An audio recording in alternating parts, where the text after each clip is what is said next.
Of KDKR's daily programming do not necessarily reflect the views of the management or staff. Prudent Money with Bob Brooks is sponsored by the Prudent Money Foundation on 91.3. So what is your investment philosophy? Today we're going to take a look. Stay tuned for Prudent Money.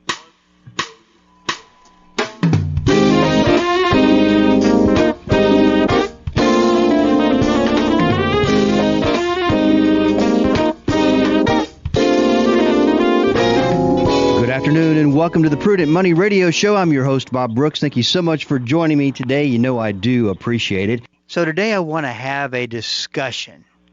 And what I want to talk about is simply this one question. What is your investment philosophy? How do you go about looking at investments? Now, a lot of people will say, I don't understand it. I don't know how it works.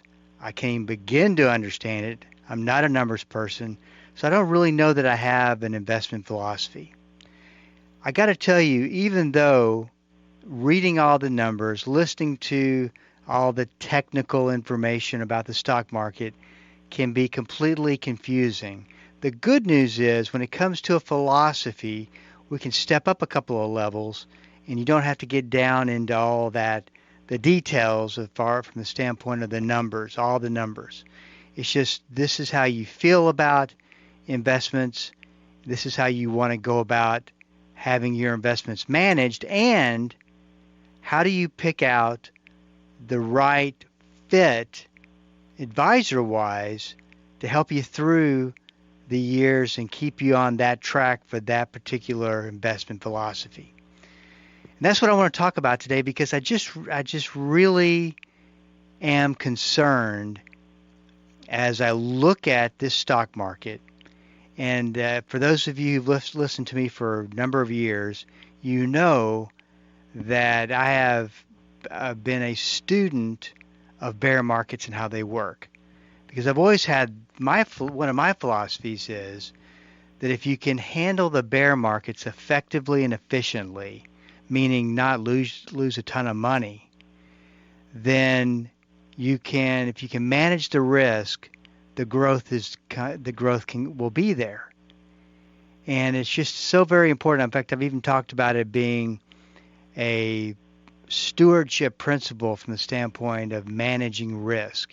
If God gives us something, and He gives us everything we've got, if He allows for us to have something, and we get that under our ownership, at least while we're here, and we're supposed to manage it. It's funny because it takes on a different tone when you think of it from the standpoint of God is giving this to you to manage on His behalf.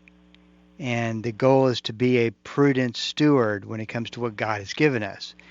If we are managing something for God, then that really, you look at it a little bit differently.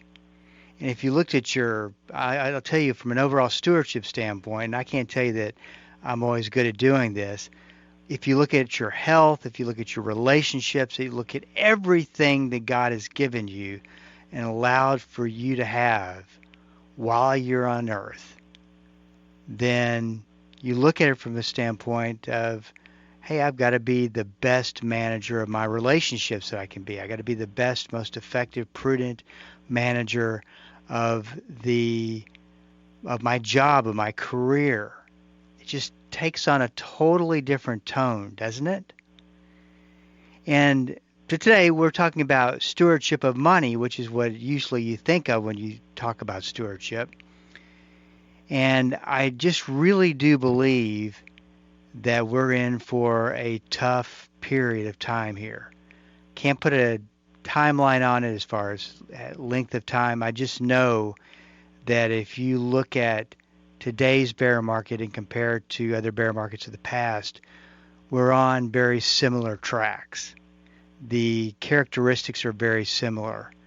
And no one bear market is the same as another, but they do have a situation where they look like each other and they mimic each other in certain aspects. So there's really two main ways to go about managing and investing money. And like I said, it comes down to your philosophy. The most popular one, brought out by Pop Culture Finance, is that you are a long-term investor. And really, if you break it down, you're dependent on growth to balance everything out, to balance out the years like we're having this year, to be down 20-something% through the end of September and starting another quarter, which will be the end of 2022. How will it turn out? I just know in 2008 turned out to be a negative 38% return for the stock market. But we got, every day is a lot of days, so a lot can happen. And I just think that, number one, it's not too late to ask the question of what your philosophy is, and it's definitely not too late to take some action if you think you need to. But you're definitely a long-term investor. And in fact, I was just reading something. I should have printed it off and read some of it to you. But I was reading something from the chief investment officer from Vanguard. And typically what ends up happening is mutual fund companies bring out their highest titled investment guru to address the situation so that you feel better. And they're going to tell you you're a long-term investor and you need to stay invested no matter what. Because if you don't, then you'll be guilty of trying to time the market. And what I mean by that is when you try to time the market, you attempt to sell at the highest point that it goes and buy at the lowest point. I would agree with market timing is not a very successful investment philosophy because it's just so hard to do. You literally almost have to have a crystal ball, which, we joke around about that. There's nobody that has a crystal ball that's going to tell you when to get in and when to get out, even though there's a lot of commercials that market trading software that's going to do that for you, but it just doesn't exist. And besides, if I held the secret, think about this for a second. If I held the secret to knowing when to get in and when to get out, and I knew that it was going to work 100% or even 90% of the time, guess what I wouldn't do? I wouldn't tell anybody. Because once you let a secret go, once the market starts to figure things out, then they figure out what's happening and it doesn't work anymore. I've seen that happen with so many different trends and things that have happened. And if this happens for 3 months in a row, probably the most popular one, which we'll be talking about in a few months, hard to believe, is the effect of Christmas, the Santa Claus rally, all that on the markets. But a little too early. It's hard to believe we're getting that close, but it is a little bit too early to talk about that. So it really does come down to being the long-term investor. If you try to change anything, you're timing the market. And here's the thing, and we'll talk about this in a little bit. It's not about timing the market. It's never about timing the market because timing the market is really too tough to do. So, but that's where they go to. In fact, this article was talking about, but you could always sell and go put everything in a money market, but you have two different, very tough, two different tasks in front of you that are very tough to pull off. When to sell and then when to buy. So it's kind of this invest and hope for the best when you go through markets like this. And there's going to be a absolute ton of information that supports the notion of being a long-term investor. And mutual fund companies are loaded with these 2 or 3 page papers on why it does not make sense to sell and to get out and different things like that. In fact, there's a couple of different types of these articles that get sent through the email to advisors. Say, hey, share this with your clients. This should put it all into perspective. And it's really it's a little bit deceiving when you look at some of these things. But I'll give you an example of 2 of them. The first one is the title of the paper is something to the effect of, there are more good years than there are bad years to support long-term investing. So if you look at a chart that shows the number of good years to the number of bad years, there's no question. There's way more good years than bad years. But there's a reason that there's more good years to bad years, because you have to have many good years to make up for the loss of the bad years and the bad periods at times, excuse me. So for instance, just to give you an example, and I'm going to be a little bit off on these numbers, but you'll get the point. Between 2007 and 2009, the stock market lost all of the value back to roughly 1998. We were at the same price levels in 2009 that we were in roughly 1998.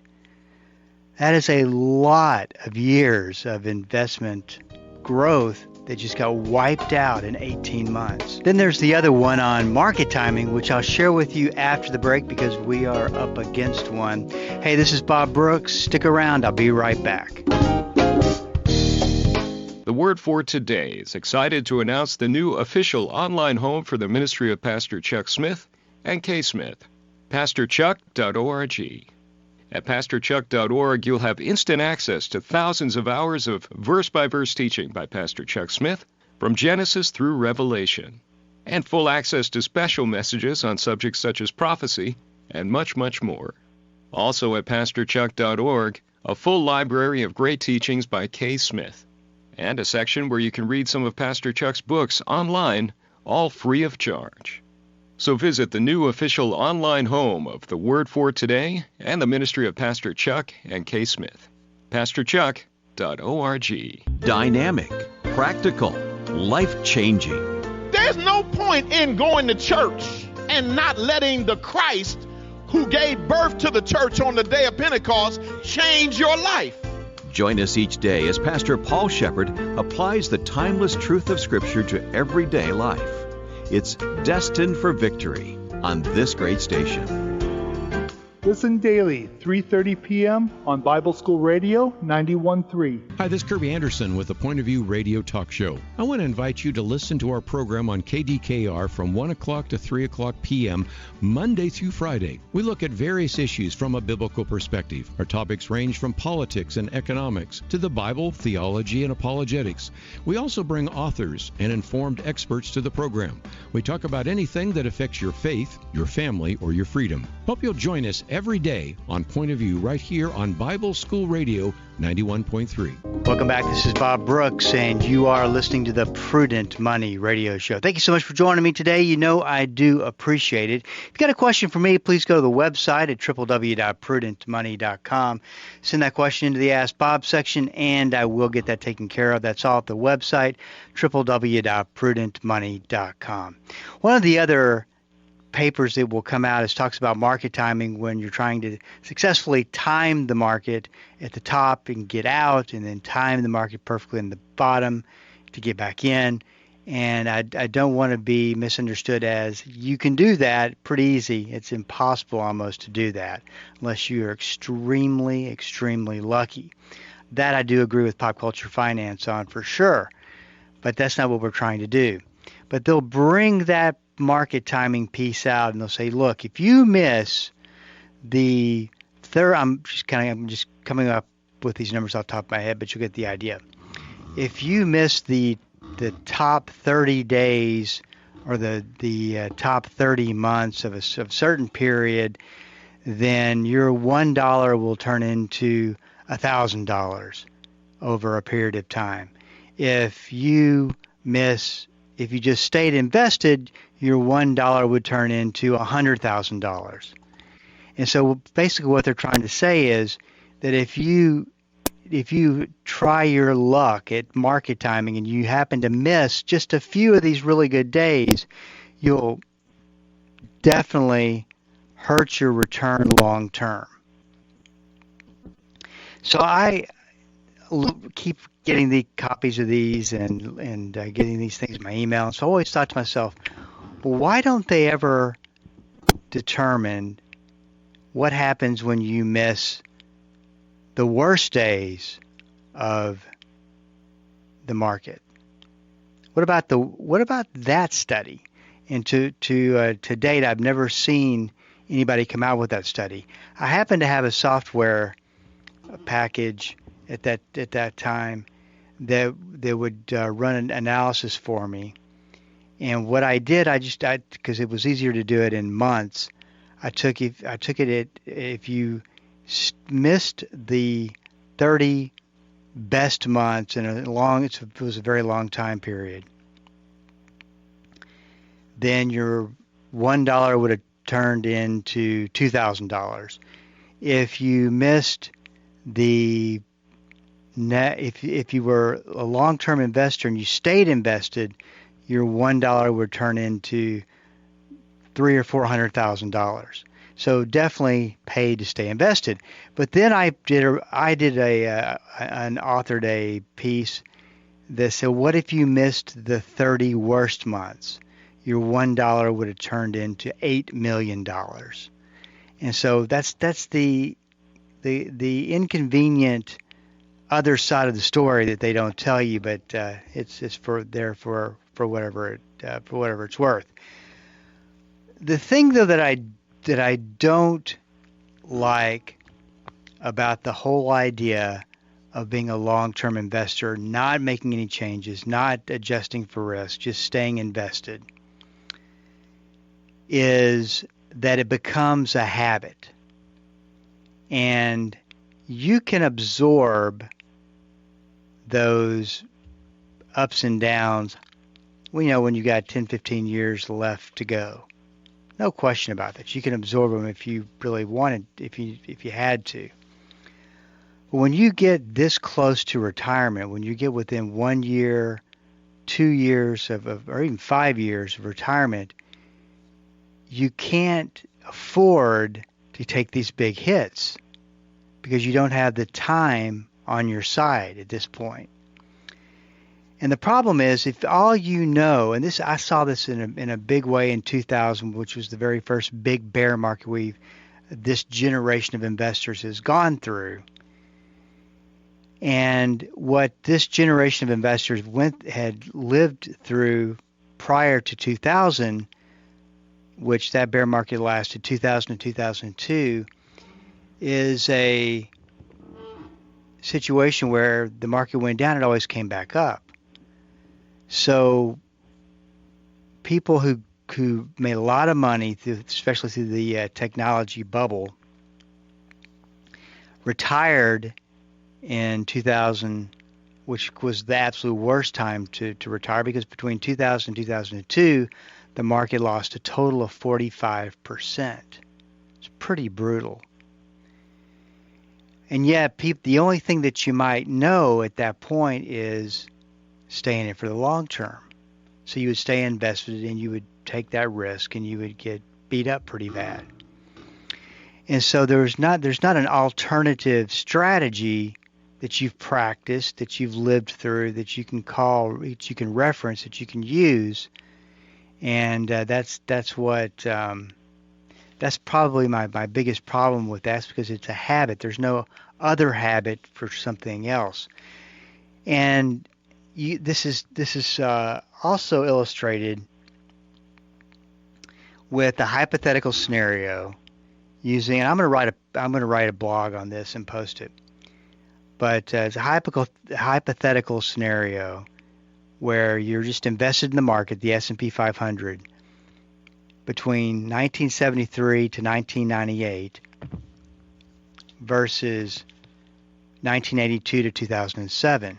Because that's the thing, is that you have no idea at the time that you choose to retire, you have no idea what type of market's ahead of you. So if you retired in 2009, you had the most unbelievable market of a lifetime ahead of you. But if you retired at the beginning of this year, I can't tell you what type of markets you got ahead of you. Probably not too good. So if you took this scenario at age 65, where this investor retired in 1973 to 1998, and the investor took out roughly $68,000 pre-tax out of his money every year, and had some inflation protection in there as well, then between the stock market between 1973 and 1998, the investor would have lost everything by age of 86. So you flip that over and you go the S&P 500, same investor, 65, between 1982 and 2007, and that $1 million, taking out that $68,500 adjusted for inflation year after year, at 89, this investor had $11.1 million. So two identical time frames as far as number of years, two drastically different outcomes. And that's the thing, it's the sequence of returns. You just don't know what you're going to get. That's why, in my opinion, going to the other strategy and having a strategy for risk. And I always talk about it, refer to it as plan A versus plan B. Because let's just say that even if you had a fully diversified portfolio of bonds and stocks, and when I say fully diversified, I mean a pretty, in order to reduce risk, you have to have quite a bit of fixed type bond type funds in there. We can talk about that at a later time. But you've got to be well diversified. The problem is that we're entering into a period where stocks and bonds both lose money. And I looked at a big name mutual fund company, their bond index stock fund lost negative 3.48%. That's almost equal to the worst year the bonds have ever had in 1 month. And then year to date, that particular bond index fund, which is a good representation of the entire bond market, is down 15%. Stocks, on the other hand, the S&P 500, if you were invested in an index fund with the S&P 500, you would have been down negative 9.2% in the month of September, excuse me. Year to date through the end of September, you're down negative 23.95%. And if you use traditional bonds and traditional stocks, diversification definitely didn't work. That's why I always talk about using strategy instead, meaning you have a risk strategy which is there to handle these difficult types of markets that we're up against. The bottom line with switching things up and looking at where you are after we've gone down quite a bit, but really not nearly as far down as we could go compared to traditional bear markets, there is still time to take a look at your risk level and say, okay, I want to rethink my risk level. I want to bring it down some, and I want to make changes accordingly. And of course, with bond funds, you have to go, and this is not a recommendation, you have to go with something like short-term bond funds or even cash. and to balance things out. But here's what I'm going to do. I'm going to finish this up tomorrow and talk about strategic investing and talk a little bit more about what you can do with your 401ks and whatnot, because we are running out of time. Listen, if you do have a question for me, please go to the website at www.prudentmoney.com and just send it in. I'll get you taken care of always. If you want an opinion about your investments, you're welcome to send them to me, and I can tell you what I think about risk and that sort of thing if you want a second opinion. And if you miss any of today's program, you can always listen to the podcast, which is on prudentmoney.com and wherever you like to listen to your favorite podcast, which I hope that Prudent Money is one of them. But if you have a question for me, please go to the website, because we are all out of time till we do meet again next time. Keep the faith and have a great rest of the day. That's all the time we have for today. Questions or comments for Bob, or to find out more great information like what you've just heard, visit www.prudentmoney.com. Be sure to join Bob Brooks again for the next edition of Prudent Money.